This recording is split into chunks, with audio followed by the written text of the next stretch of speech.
Сегодня у нас продолжение истории с 3-литровым дизелем BMW X5, который поступил ко мне со стуком в двигателе. Причиной стука стал провернутый шатунный вкладыш.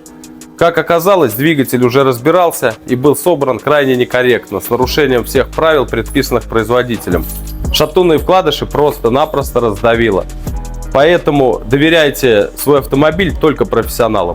При этом сильно пострадал коленвал, он отправляется у нас на свалку, и мы поставим другой, который соответствует заводским допускам.